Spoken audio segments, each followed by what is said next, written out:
Êtes-vous découragé? Personne de découragé? C'est pas un péché être découragé, là. Vous savez, il y a des grands athlètes de la foi chrétienne qui ont été découragés. Luther était parfois tellement dépressif, il voulait s'enterrer vivant. Spurgeon avait ses épisodes très, très, très sombres, très, très, très noirs. Et votre humble serviteur, qui n'est pas un grand athlète, là, parmi les amateurs, est souvent découragé aussi. Et je ne voudrais pas vous décourager en vous contant mes découragements. Ça, des fois, c'est décourageant. Quand tout va bien, puis là, quelqu'un commence à se vider le cœur. Mais des fois, ma tâche me décourage. Quand je regarde que j'en ai plus, que j'ai l'impression que j'en ai plus que ce que je peux arriver à faire, ou que j'ai trop de projets, mes projets me découragent. Des fois, c'est la mentalité du monde qui me décourage de réaliser l'écart qu'il y a entre la façon que le monde pense et comment je pense.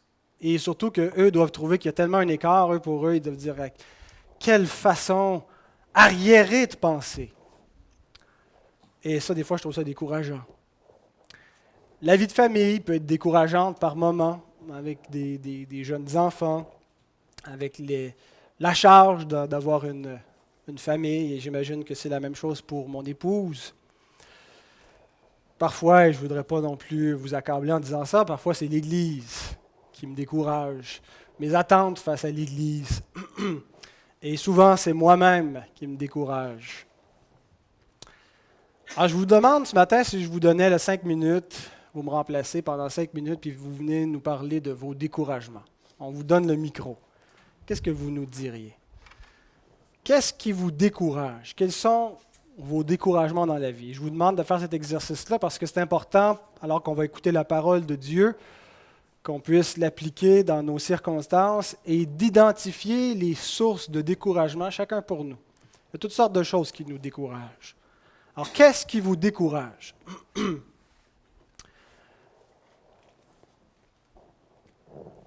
Et qu'est-ce que vous diriez à des gens qui sont découragés, des chrétiens qui sont découragés, à cause de leurs circonstances, qui sont découragés parce qu'on les a dépouillés de leurs possessions, on leur a enlevé leurs biens parce qu'ils sont chrétiens, qui sont découragés parce qu'ils avaient beaucoup d'attentes.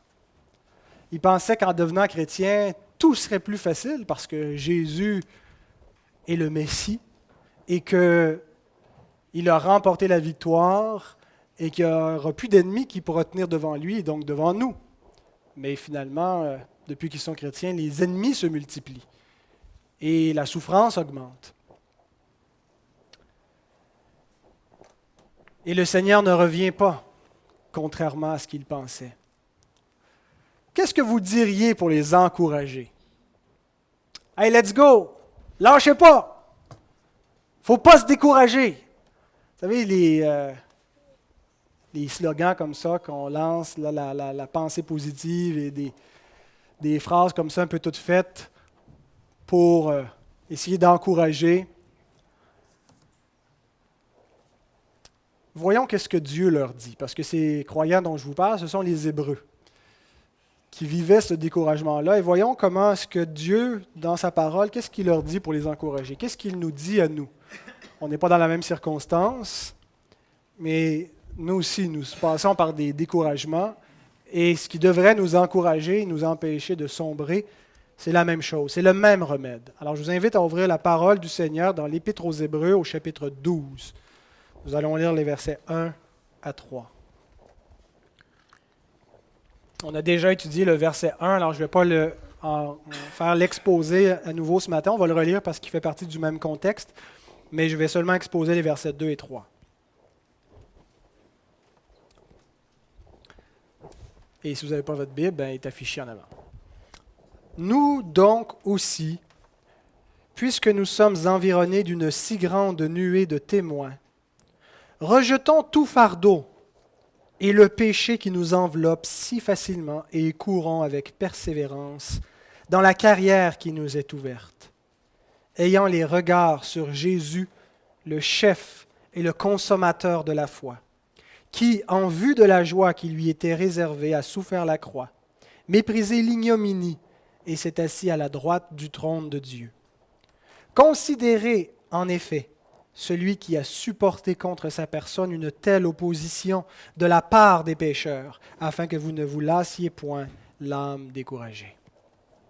Seigneur, nous voulons simplement et humblement te demander de bénir ta parole alors que nous y plongeons nos regards.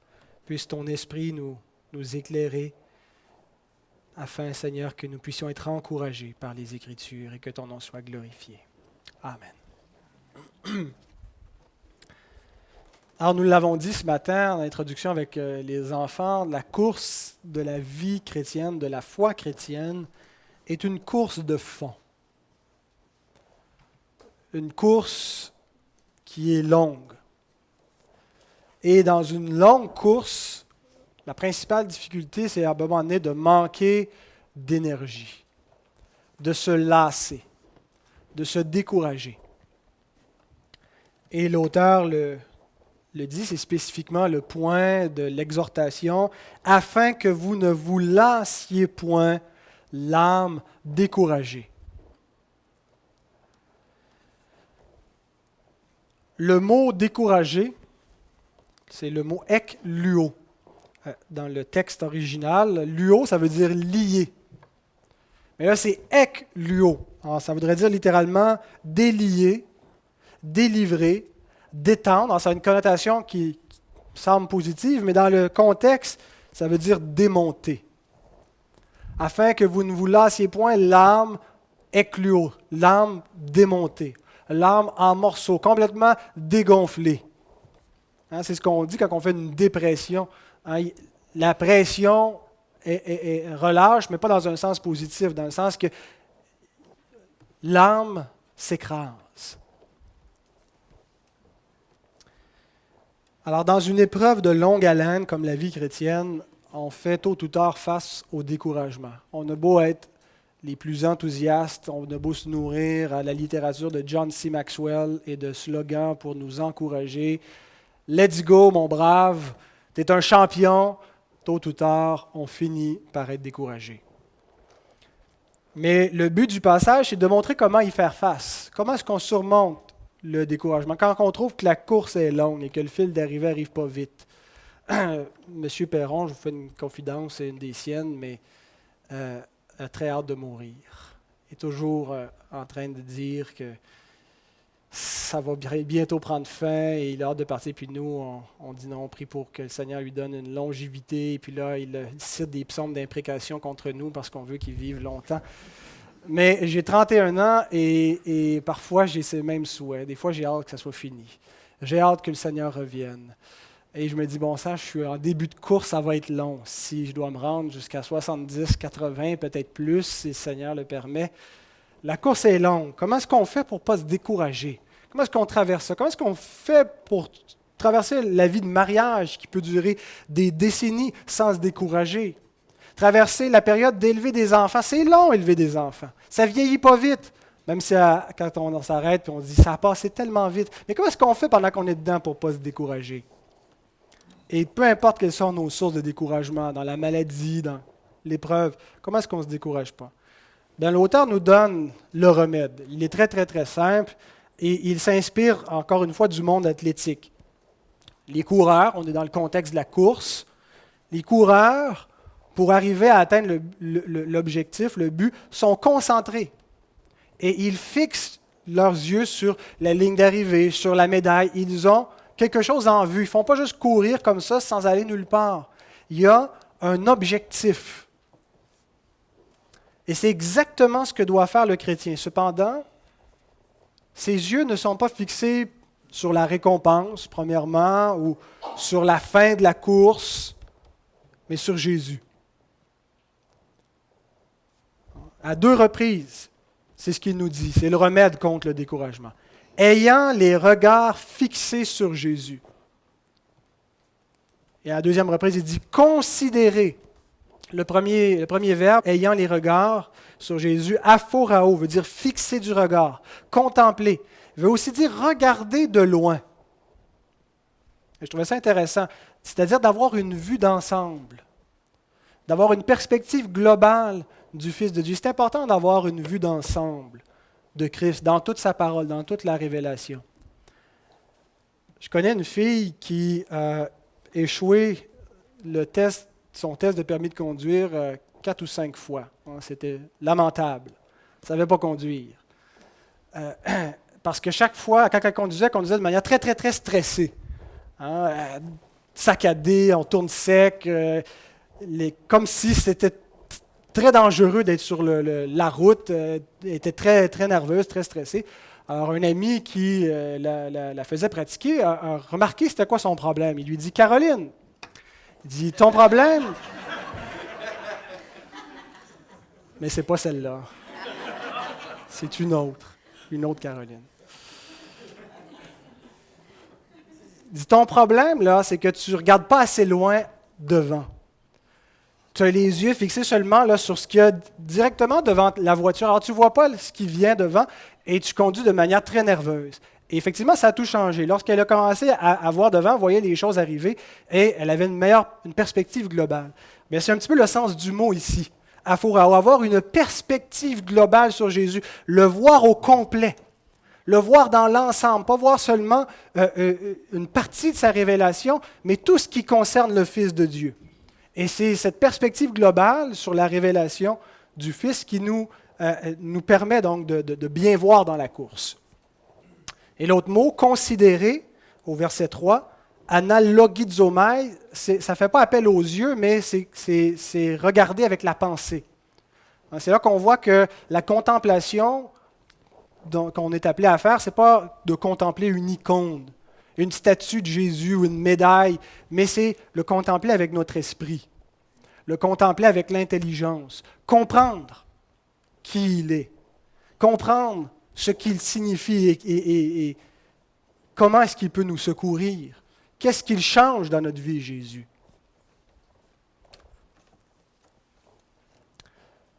Alors, dans la course de la foi, c'est ça le remède contre le découragement.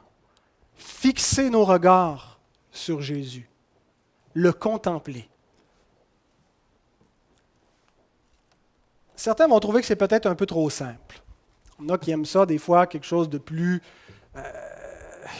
élaboré, qui semble un peu plus... Ça a l'air plus spirituel quand c'est plus compliqué.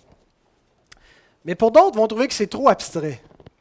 Regardez Jésus. C'est abstrait. Comment est-ce qu'on contemple Jésus? Où il est que je puisse le regarder? Eh bien, on va tenter de définir ce que ça signifie de fixer nos regards sur Jésus à partir du texte.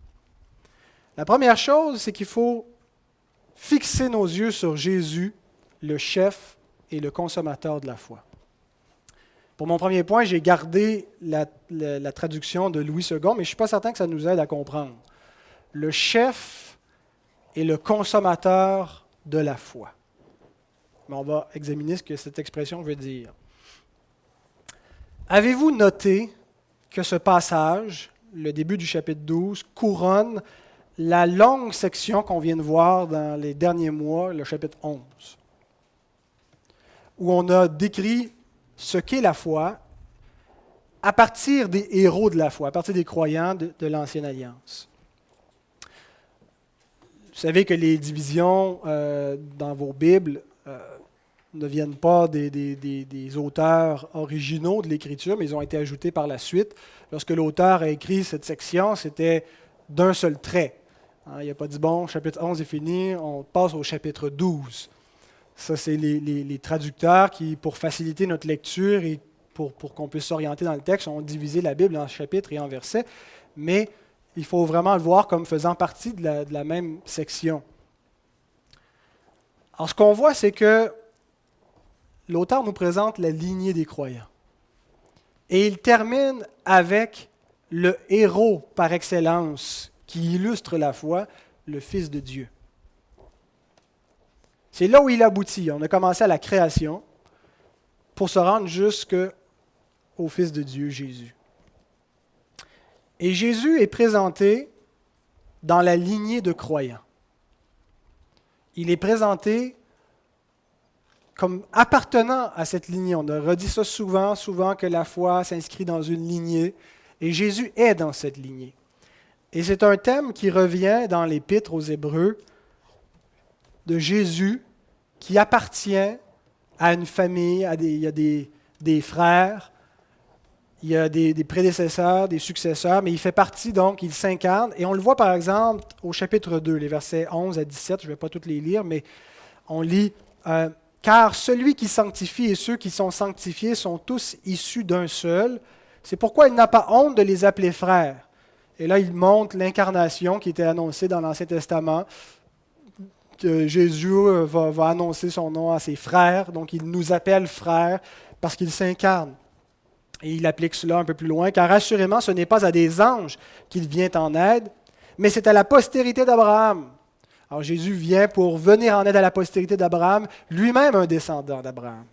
En conséquence, il a dû être rendu semblable, la nécessité de l'incarnation, la nécessité qu'il soit dans cette lignée. Il a dû être rendu semblable en toutes choses à ses frères, afin qu'il fût un souverain sacrificateur miséricordieux. Un peu plus loin, au chapitre 5, il reprend cette idée-là. En effet, tout souverain sacrificateur pris du milieu des hommes est établi pour les hommes dans le service.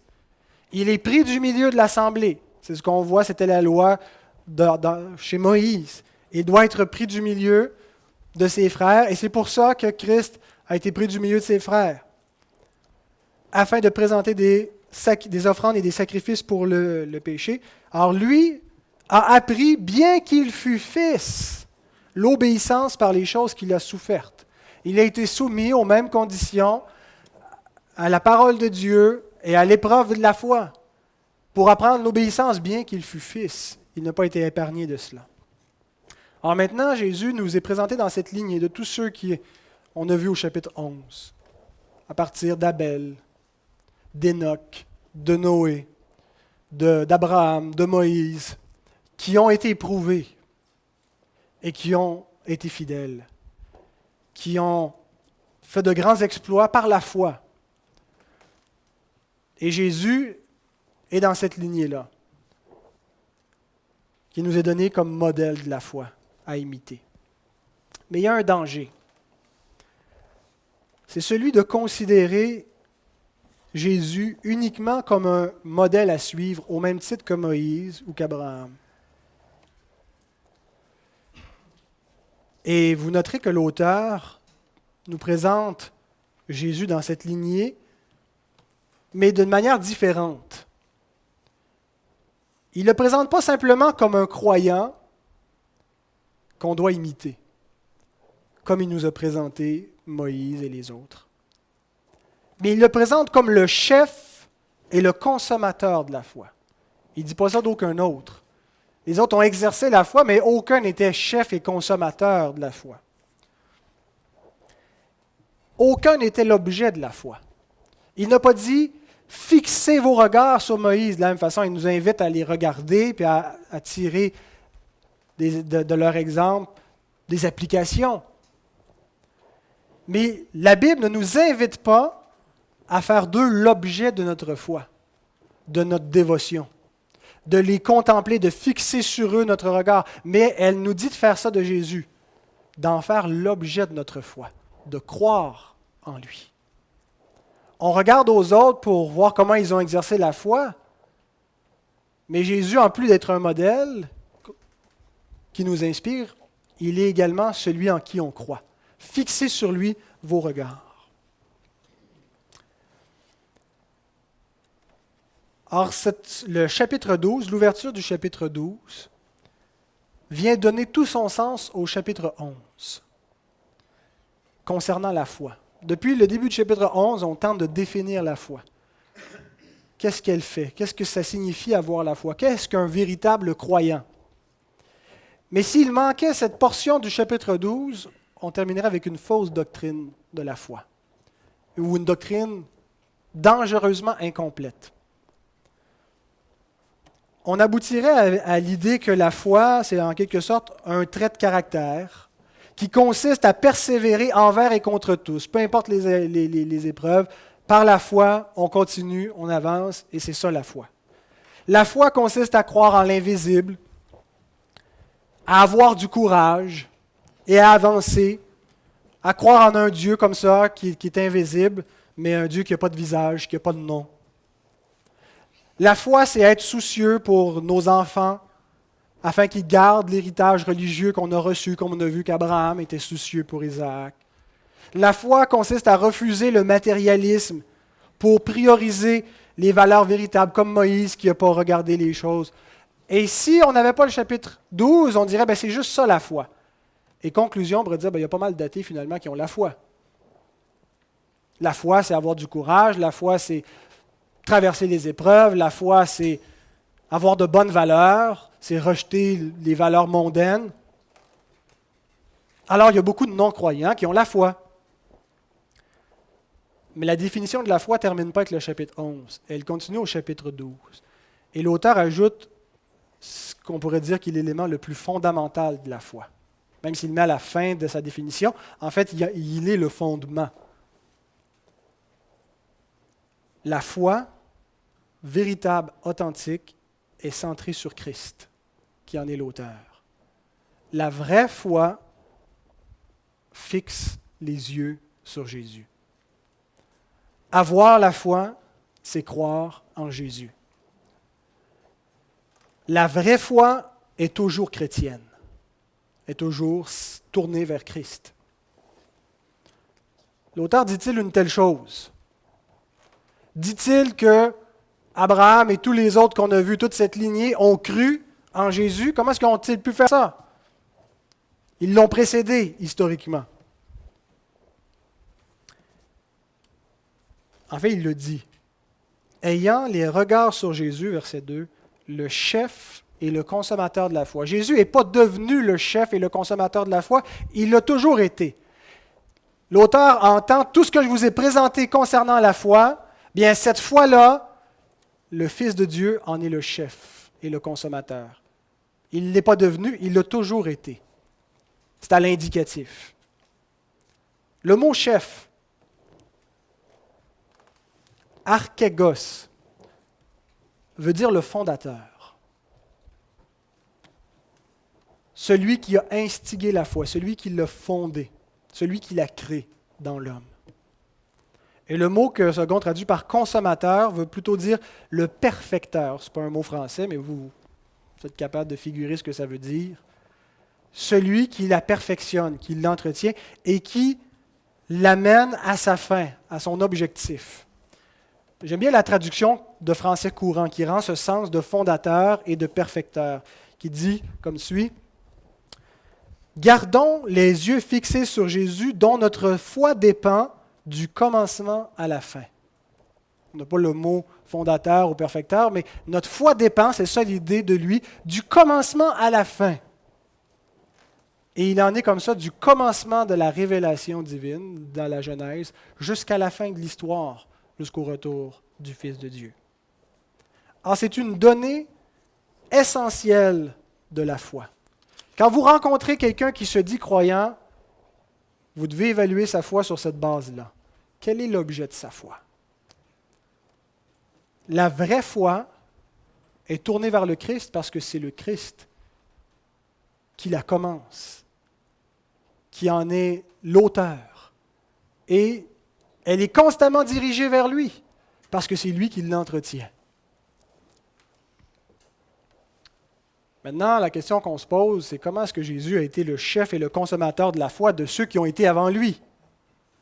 Comment est-ce qu'ils ont pu croire en lui alors que le nom de Jésus n'apparaît pas avant le chapitre 1 de l'Évangile de Matthieu? Eh bien, Jude nous dit, au verset 5, je ne sais pas si je l'ai mis, ben oui, je l'ai mis, dans un contexte où le mot « le Seigneur » se réfère, le kurios, au Seigneur Jésus-Christ. Si vous regardez le contexte, le Seigneur, après avoir sauvé le peuple et l'avoir tiré du pays d'Égypte, fit ensuite périr les incrédules. Le Seigneur, celui en qui vous croyez, Jésus-Christ, a sauvé le peuple du pays d'Égypte. Qui a libéré le peuple du pays de l'Égypte? C'est Moïse. C'est Dieu au travers de Moïse. Et Jude nous dit, c'est le Seigneur, celui en qui vous croyez, Jésus. Jésus a commencé à agir avant l'incarnation. On le sait ça. Amen. Paul nous dit quelque chose de similaire. Il dit que les Israélites au désert, à 1 Corinthiens 10,4, buvaient à un rocher spirituel qui les suivait, et ce rocher était Christ. À combien de reprises est-ce que Jésus invoque les Écritures en disant qu'elles lui rendent témoignage? Il dit que Abraham a vu son jour et il s'est réjoui. Il dit aux disciples d'Emmaüs, en partant de la loi de Moïse, en passant par tous les prophètes, les psaumes, tout ce qui le concernait dans toutes les Écritures, toute la Bible lui rend témoignage. En fait, si on n'a pas une lecture christocentrique de la Bible, on a une lecture qui est totalement vaine de la Bible. Toute l'Écriture, incluant l'Écriture de l'Ancien Testament, nous parle de Jésus. Alors, Christ n'est pas entré dans l'histoire à partir de l'incarnation, mais bien avant. Dès le commencement, dès la Genèse, le Fils de Dieu est révélé. La révélation a été progressive. Bien sûr, ils n'ont pas su tout ce qui concernait Jésus. Tout ce que Dieu voulait révéler de son Fils, il l'a révélé avec la nouvelle alliance. Elle a amené c'est un petit peu comme le lever du soleil. C'est le même soleil, c'est la même lumière lorsque le soleil commence à poindre vers 5h, 5h30 le matin. Mais il ne brille pas autant qu'à midi. L'ancienne alliance, il est très tôt le matin. Mais c'est Jésus, le chef et le consommateur de la foi, celui qui démarre la foi, qui révèle la vérité pour que la foi puisse surgir, parce que notre foi vient de la parole de Dieu. La foi vient de ce qu'on entend vient de la parole de Christ. Si Christ ne révèle rien, la foi ne peut pas exister parce que c'est la parole qui fait surgir la foi dans le cœur. Et c'est lui qui l'a fait démarrer. Il est le chef, celui qui la fonde, le fondateur de la foi. Et il l'a fondée dès le commencement du monde pour qu'il puisse y avoir une lignée de croyants. Et il a toujours été l'objet. Cette révélation-là le concernait. C'était lui qui était révélé. C'était lui la descendance promise dans le jardin d'Éden pour écraser la tête du serpent. Et c'est autour de lui que tourne toute l'histoire de la rédemption, jusqu'à la pleine révélation de sa personne, à l'incarnation et à la pleine manifestation de la nouvelle alliance par le ministère des apôtres. Alors Jésus a été le conducteur de son peuple depuis le commencement. Maintenant, quel est le lien avec le découragement? J'ai introduit mon message avec un remède contre le découragement. Eh bien, la course si longue de la foi chrétienne n'est pas une course qui dépend de nos performances athlétiques. C'est important qu'on comprenne la nature de cette course-là. Ce n'est pas un salut par les œuvres.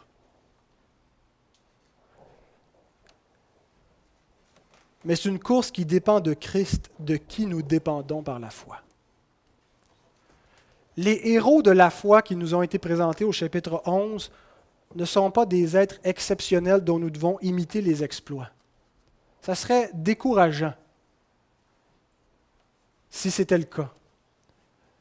Si on disait qu'on devait reproduire des exploits de gens exceptionnels et que c'est ça la foi. En fait, ces gens sont des personnes qui ont cru dans le Fils de Dieu, qui ont cru la révélation, qui ont cru les promesses, qui ont cru dans le Messie. Ils n'en savaient pas autant qu'on en sait dans la Nouvelle Alliance, mais ils ont cru ce qui était révélé. Et par la foi, le Seigneur a agi au travers d'eux. En croyant dans ce que Dieu a révélé par sa parole, Dieu a agi. Dieu a changé leur cœur. Dieu leur a donné du courage alors qu'ils étaient lâches. Dieu leur a donné de l'énergie alors qu'ils n'en avaient plus. Dieu a agi au travers de leur foi. Et c'est encore de la même façon que ça fonctionne. Et c'est pour ça que nous devons comprendre que pour être encouragés dans cette course-là, nous devons absolument fixer nos regards sur Jésus. Parce que la foi, c'est le moyen par lequel Dieu va nous venir en aide, va nous donner ce qui nous manque. Ce qu'on pense qu'on n'a pas et qu'on n'a effectivement pas en nous-mêmes, nous allons l'obtenir par la foi. la juste perspective pour continuer d'avancer, le courage pour faire face à toutes les situations. Si Jésus n'est pas l'objet de notre foi, s'il n'est pas celui sur qui on fixe nos regards lorsqu'on court, s'il n'est pas celui en qui nous espérons, à qui nous croyons, on va être rapidement découragé. Parce qu'est-ce qu'il nous reste? Il nous reste Dr Mayou, il nous reste Dr Phil et quelques autres docteurs qui peuvent peut-être nous secourir, mais plus le Fils de Dieu. Celui qui s'appuie sur Christ est en quelque sorte invincible. C'est ce que dit l'apôtre Paul dans Philippiens 4, verset 13. « Je puis tout par celui qui me fortifie. » C'est beau comme phrase, hein? Mais est-ce que c'est vrai? Est-ce qu'on le croit vraiment? Réfléchissez à l'implication de ce verset. Et Paul n'était pas en train de dire ici qu'on va se mettre à faire des choses magiques. Si je veux, je peux voler. Je saute en bas du 2e étage et au nom de Jésus, je m'envole. Je vais m'atterrir assez vite. Parce que ce n'est pas ce que ça veut dire, ce verset. C'est-à-dire, je puis tout ce qui est à l'intérieur de la volonté de mon Dieu. Et mon Dieu m'a commandé d'aimer mon prochain, je peux l'aimer. Je ne suis pas capable d'y voir la face. Seigneur, je l'haïs. Seigneur, viens-moi en aide. Change mon cœur. Aide-moi à l'aimer. Je peux faire cela par celui qui me fortifie. Seigneur, je ne suis plus capable d'endurer cette souffrance, d'endurer cette situation. Je puis tout par celui qui me fortifie parce que le Seigneur nous l'a commandé simplement de persévérer en faisant ce qui est bien. Et par sa grâce, on va y arriver.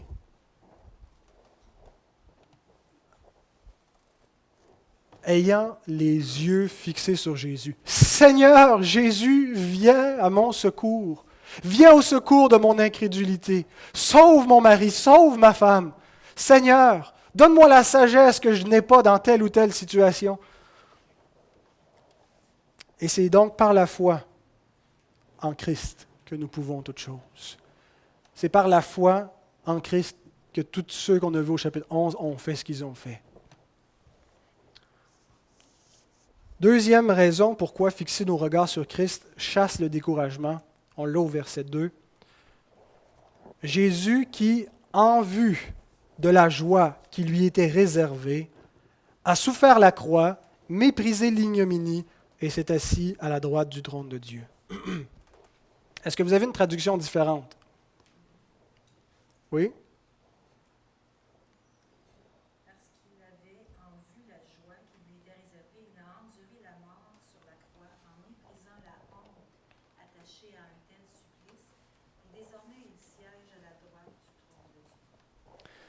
C'est effectivement différent, mais ce n'est pas différent de le point que je voulais. Est-ce que vous avez qui disent que au lieu de... Moi, je me suis toujours posé la question, justement, parce que c'est la seule version qui est comme ça. On va essayer d'y répondre. Les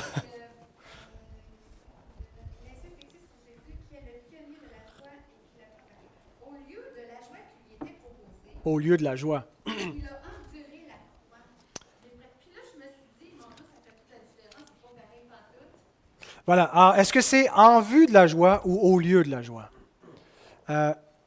Donc, il y a beaucoup de traductions qui disent en vue de la joie. Parce que Jésus avait en vue une certaine joie, a accepté de mourir, a accepté la croix. Mais d'autres qui disent au lieu de la joie, au lieu d'éviter la croix, au lieu de prendre le chemin facile, a pris le chemin difficile. Alors, on a vraiment les deux traductions qu'on retrouve. La plupart des traductions vont dire en vue, mais en français, la Colombe, qui est une révision de Second, en 78, la Tobe, la Jérusalem et la Martin disent au lieu de la joie. Grammaticalement, les deux sont possibles. C'est la préposition anti dans le grec qui peut être traduit par au lieu de ou qui peut également être traduit par en vue de ou pour. Alors, on ne peut pas trancher de manière absolue sur le grammaticalement, mais personnellement, je préfère la deuxième possibilité, c'est-à-dire en vue de la joie, et non au lieu de la joie. Et je vous explique pourquoi. D'abord parce que la même préposition revient un petit peu plus loin au verset 16. Vous êtes toujours dans le chapitre 12, verset 16. Il est question d'Ésaü. Ça nous dit de veiller à ce qu'il n'y ait ni impudique ni profane comme Ésaü, qui, pour, anti, c'est ce qui est écrit, je vous l'ai mis là, c'est la même préposition, un mais vendit son droit d'aînesse. Anti, à la place de, en échange de son droit d'aînesse, il a pris un mais. Jésus, en échange de la joie qui était devant lui, qui l'attendait, a accepté la croix. Pour, en vue de. Ça peut pas avoir le sens de à la place au verset 16. Qu'est-ce qu'il a fait en vue de cette joie? Qu'est-ce que Jésus, qui avait devant lui une joie, qui a accepté de subir la mort, ça dit, il a accepté la croix en méprisant l'ignominie. Les enfants, c'est quoi que ça veut dire ignominie? Vous savez pas? C'est un beau mot, hein? D'essayer de dire ça, essayer d'insérer ça de temps en temps dans une phrase, ça fait beau. Ignominie. Je vais vous l'expliquer. Ça veut simplement dire la honte. Ce qui est honteux. Et dans le contexte, ça se réfère à la croix. La mort sur la croix. La croix était perçue comme une honte dans le contexte à l'époque. Parce que Jésus n'est pas le seul homme qui est mort sur une croix. C'était une pratique qu'on faisait. C'était comme ça qu'on faisait mourir certains criminels. Et c'était un spectacle. Un spectacle où on exposait les criminels de la manière la plus honteuse imaginable, en vue, en montrant cette ignominie, de réduire le crime. Si vous commettez des crimes de cette nature-là, regardez la honte à laquelle vous allez être exposé, être crucifié nu. C'est un spectacle. Et vous ne pouvez rien faire, vous êtes cloué sur le bois jusqu'à ce que vous mouriez. Alors le mot ignominie réfère à ce contexte de l'époque où les gens percevaient la croix comme la honte absolue, la mort la plus honteuse, la plus effroyable, ignoble. Au point où si on était un citoyen romain, peu importe le crime qu'on avait fait, on ne pouvait pas être crucifié. On ne voulait pas que le nom de Romain soit abaissé à la croix. On allait vous décapiter, mais on ne pouvait pas. C'était réservé pour les esclaves et les étrangers qui commettaient de graves crimes. Mais le nom de Romain était perçu comme trop noble pour crucifier un Romain. Et le texte nous dit que Jésus a méprisé l'opinion humaine. N'a pas tenu compte de la mode et de la tendance de son époque qu'on considérait que c'était la chose la plus dégradante, la plus honteuse qui pouvait vous arriver, mais a accepté la croix volontairement. Et c'est important parce qu'on ne doit pas seulement voir Jésus comme subissant la croix, contre son gré. Il dit qu'il donne sa vie de lui-même, volontairement. Et c'est ce que le texte nous répète ici. Il a méprisé l'ignominie. Il n'a eu aucun égard pour ce que les hommes considéraient comme honteux. Et il a accepté cette croix, aussi honteuse qu'elle pouvait être perçue. Et c'est un scandale. Un Messie crucifié, c'est un scandale pour les Juifs. C'est une pierre d'achoppement de croire en cet homme aussi bassement mis à mort. Et ça a été un scandale pour l'apôtre Paul jusqu'à ce qu'il comprenne que toute la sagesse, l'amour, la bonté de Dieu y était révélée dans cette croix. Pour le monde, c'est une honte, c'est une faiblesse l'Évangile. Vous pouvez croire en Dieu tant aussi longtemps que vous ne lui donnez pas un visage à votre Dieu. Appelez-le Jésus, puis c'est quétaine, c'est faible. Le pâle galiléen qui est mort sous Ponce Pilate. Alors que toute la puissance du salut y est révélée. Pourquoi est-ce qu'il a accepté de mourir comme ça? Parce qu'il voyait au-delà de cette croix, en vue de la joie. Et il y a un contraste qui nous est donné qui est absolu avec son abaissement. l'ignominie de la croix, et tout de suite après, il s'est assis à la droite du trône de Dieu. Il est allé au plus bas qu'on pouvait imaginer aller, pour ensuite aller au plus haut qu'on peut imaginer aller. Et le lien avec le découragement est le suivant, en vue de la joie. Jésus a fait ça en vue de la joie, mais pas juste en vue de sa joie, en vue de notre joie. C'est ce qu'il dit lui-même dans l'Évangile de Jean au chapitre 16, les versets 20 à 24. En vérité, je vous le dis, vous pleurerez et vous vous lamenterez et le monde se réjouira. Pourquoi? Parce qu'il va mourir. Vous serez dans la tristesse, mais votre tristesse se changera en joie. La femme, lorsqu'elle enfante, éprouve de la tristesse, parce que son heure est venue. Mais lorsqu'elle a donné le jour à l'enfant, elle ne se souvient plus de la souffrance à cause de la joie qu'elle a de ce qu'un homme est né dans le monde. Vous donc aussi, vous êtes maintenant dans la tristesse, mais je vous reverrai, et votre cœur se réjouira, et nul ne vous ravira votre joie. En ce jour-là, vous demanderez au Père et il vous donnera en mon nom. Jusqu'à présent, vous n'avez rien demandé en mon nom. Demandez et vous recevrez afin que votre joie soit parfaite. Comment se fait-il que notre joie est parfaite? Parce que Christ est assis à la droite du trône de Dieu. Parce que tout est accompli. La source de notre joie, frères et sœurs, se trouve dans l'Évangile. Notre consolation n'est pas dans nos circonstances. Quand on a mal à la tête, notre consolation, on imagine, c'est quand notre mal de tête va s'en aller. Alors, on se confie dans une aspirine. Je ne dis pas qu'on ne doit pas prendre d'aspirine puis chasser les maux de tête. Mais dans toutes circonstances, ce qui devrait être la source de notre joie n'est pas nos circonstances, n'est pas les possessions matérielles que nous avons, n'est pas la retraite que nous sommes parvenus à atteindre et on peut enfin profiter de tout ce qu'on voulait profiter. La source de notre joie, c'est l'Évangile. Votre joie sera parfaite. Et Jésus nous dit quelle sera la substance de cette joie-là. Parce qu'il sera revenu des morts, parce qu'il aura vaincu la mort, parce qu'il est assis à la droite du trône de la majesté divine, et qu'il intercède pour nous et qu'on a un accès par lui auprès de Dieu. Et si ça, ce n'est pas la source de notre joie, nous ne sommes pas un chrétien. Si le fait que Christ ait remporté la victoire, et que sa victoire et notre victoire ne nous réjouit pas, c'est parce que ce n'est pas notre victoire. L'Évangile est la joie du croyant. Et lorsque ça va mal, l'Évangile peut toujours dire, le chrétien peut toujours dire, ça va encore bien.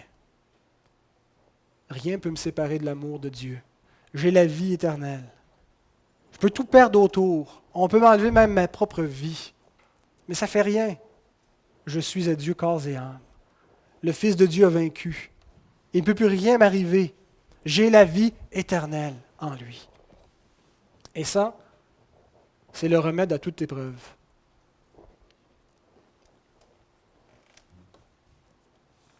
Alors en pratique, la joie du chrétien ne consiste pas à éviter la souffrance.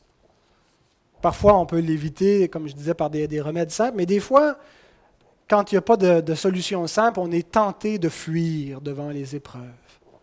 Mais la fuite n'est pas le remède contre la souffrance et notre découragement. Les antidépresseurs non plus, les distractions non plus. Le remède consiste à supporter l'épreuve en faisant ce qui est bien en vue de la joie, comme Christ, qui n'a pas fui l'épreuve, n'a pas fui la croix, mais en vue de la joie, l'a supporté. Et nous gardons la même disposition en fixant nos regards sur lui. Et cette joie nous est assurée. Nous savons que nous l'aurons à tout coup, parce qu'elle est déjà nôtre en Christ qui est assis à la droite du trône de Dieu. Il n'y a plus d'ennemis, il n'y a plus de menaces. Et si nous sommes en lui, eh bien, nous sommes préservés, protégés. Et je termine avec une troisième raison pourquoi fixer nos regards sur Christ est le meilleur remède contre le découragement. Au verset 3. Considérez en effet celui qui a supporté contre sa personne une telle opposition de la part des pécheurs.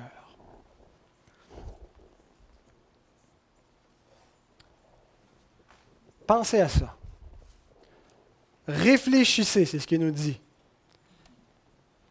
Fixez encore vos regards sur celui qui a supporté contre sa personne une telle opposition de la part des pécheurs.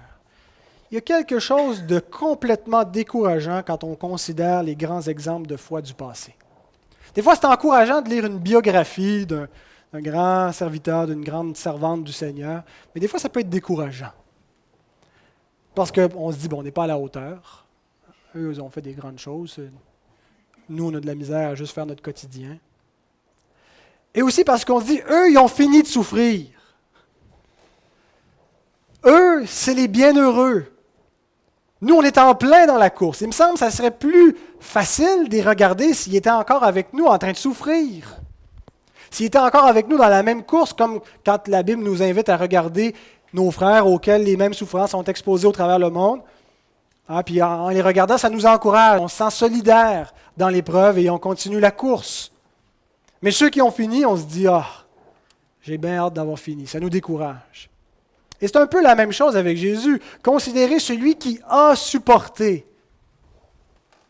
À quel temps le verbe supporter est-il conjugué dans votre version? Passé composé.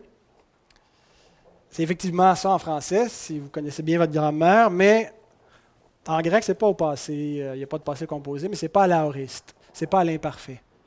C'est au parfait. Et le temps du parfait, c'est un temps qui signifie une action qui a commencé dans le passé. Donc, on peut la traduire par un temps passé, comme ici. Il l'a supporté, parce que ça a commencé avant le moment où on parle. Mais c'est une action qui est continue dans le présent. Il supporte encore. Il ne dit pas seulement celui qui a supporté, c'est fini, il est assis au ciel, il ne voit plus rien, il n'y a plus personne qui l'écœure, il est bien.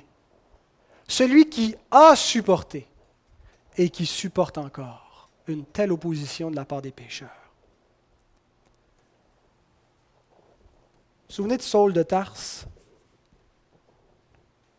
Petit Paul, pour les plus intimes. Saul de Tarse, un ennemi farouche de l'Église chrétienne des premières années de vie de cette Église, qui persécutait jusqu'à mettre à mort ceux qui invoquaient le nom du Seigneur Jésus. Paul, enragé, déterminé à faire mettre en prison des chrétiens, se rend à Damas avec des lettres l'autorisant à investiguer dans les synagogues les Juifs qui auraient adhéré à cette doctrine.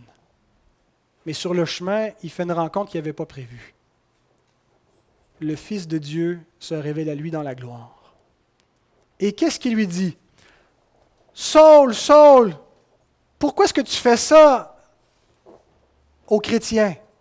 Pourquoi est-ce que tu fais ça à mon Église? » Il tomba par terre, il entendit une voix qui lui disait « Saul, Saul, pourquoi me persécutes-tu? » Pourquoi me persécutes-tu? Et avec raison, Saul dit « T'es qui? Qu'est-ce que je t'ai fait? Je ne t'ai pas persécuté, je ne te connais même pas. » Au travers de son Église, Jésus supporte encore l'opposition des pécheurs. Lorsque les hommes s'opposent à la foi chrétienne, de quelque façon que ce soit, c'est à Jésus qu'ils s'opposent. Le mot opposition, antilogia, veut dire contredire, dire le contraire d'une dispute, une hostilité. Et elle est qualifiée ici, une telle opposition, une grande opposition, qui se manifeste surtout dans le discours, anti-logia, logos, la parole. Contredire. Il y a au sein de l'humanité une opposition absolue à Dieu qui se manifeste dans la parole de l'homme. L'opposition qu'il y a dans le cœur de l'homme contre Dieu se manifeste par la bouche de l'homme. L'homme ne veut pas se soumettre à la parole de Dieu, mais il veut soumettre le monde et Dieu lui-même à sa propre parole. Et cette hostilité de l'homme est dirigée vers le Fils de Dieu, parce que c'est lui qui est la révélation divine. Il est la lumière qui, entrant dans le monde, subit la haine des ténèbres. Les ténèbres ont haï la lumière. Et depuis que la lumière entre dans le monde où il y a des ténèbres, les ténèbres haïssent la lumière. Et ça a toujours été contre le révélateur divin que cette haine est dirigée. Jésus, la parole faite chair, le Fils de Dieu, celui qui est sorti du sein du Père et par qui nous pouvons connaître Dieu. En qui nous connaissons Dieu. Et lorsque nous portons son nom, nous sommes ses enfants, celui à qui il a reçu et il a donné le pouvoir de devenir enfant de Dieu. Nous sommes des enfants de lumière, nous voulons donc marcher dans la lumière, être en communion avec lui. Nous rencontrons partout cette opposition dans le monde. Partout, les enfants de lumière rencontrent l'opposition qu'il y a dans le monde qui est dirigée contre le Fils de Dieu. Et nous la rencontrons même en nous-mêmes. Encore, la Bible dit qu'il y a une tension entre l'Esprit de Dieu qui nous habite et notre propre chair, qui ne veut pas se soumettre, qui est incapable. Alors nous devons prendre conscience que nous ne sommes pas seuls dans ce combat. Parce que nous sommes sans cesse secourus par le souverain sacrificateur qui est compatissant. Il n'a pas seulement supporté et c'est terminé, il supporte encore au travers de nos vies une opposition. Et ce qu'on trouve difficile, vous savez, quand les coureurs courent, ce qui fait que c'est difficile, c'est la gravité. S'il n'y avait pas de gravité, ce serait facile de courir. Je ne sais pas si ce serait facile de courir dans l'air, mais il y a une force invisible qui va à l'encontre. Le vent, la gravité qui les retient. Eh bien, dans la course de la foi, c'est le péché qui nous enveloppe si facilement, qui fait que c'est difficile cette lutte. Le péché qui est en nous, mais qui est autour de nous, qui est dans le monde. Mais cette opposition, elle n'est pas personnelle, seulement dirigée contre nous. Elle est dirigée vers le Fils. Et il supporte encore une telle opposition de la part des pécheurs. Donc, il la supporte avec nous, en nous. Et on a une bonne raison donc de ne pas se décourager.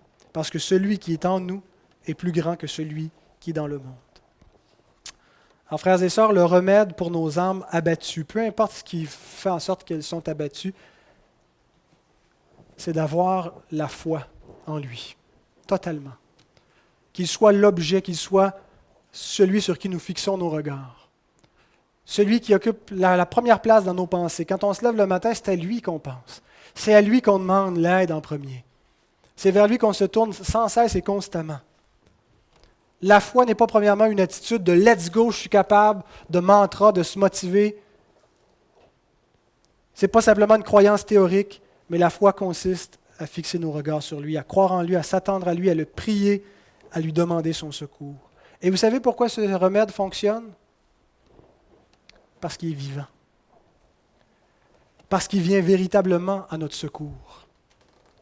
Parce qu'il relève véritablement notre âme qui est abattue, qui est découragée. Parce qu'il change notre perspective, parce qu'il nous donne ce qui nous manque. Et si on oublie qu'il est vivant et qu'il peut sauver parfaitement ceux qui s'approchent de lui, on n'a pas compris l'essentiel de toute cette épître. Le Fils de Dieu est vivant. Fixons nos regards sur lui. Allons à lui, soyons secourus par lui. Amen.